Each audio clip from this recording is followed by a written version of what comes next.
लग्नानंतर होईलच प्रेमच्या आजच्या भागामध्ये आपण बघणार आहोत. जीवा आणि नंदिनी झोपायची तयारी करत असतात. तेव्हा जीवा तिला विचारतो, मग काय चकाचक बाई, कसा गेला गणेशोत्सव? तेव्हा नंदिनी म्हणते, गणेशोत्सव तर तसा भारीच गेला, पण तो अजून कसा छान होईल यासाठी जे तुम्ही एफर्ट्स घेत होता ते मात्र कमाल होते. त्यावर जीवा म्हणतो, बर ते काउन्सिलर काय म्हणाले?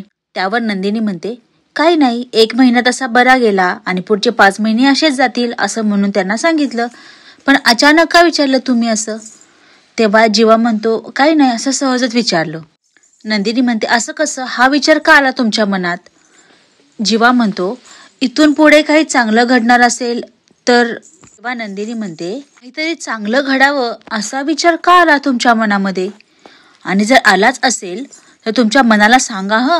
बॉस, अब बहुत देर हो चुकी है, गाड़ी ऑलरेडी प्लेटफॉर्म से निकल चुकी है, अब पीछे आने का कोई रास्ता नहीं है.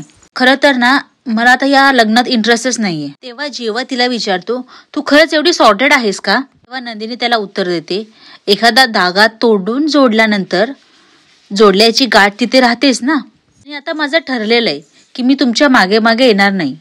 तेव्हा जीवा तिला पटकन बोलून जातो, अगं पण नात्यात एकमेकांच्या मागे राहायचंच नसतं, एकमेकांच्या सोबत राहायचं असतं. जीवाने अचानक असं म्हटल्यानंतर नंदिनी त्याच्याकडे पाहूच लागते.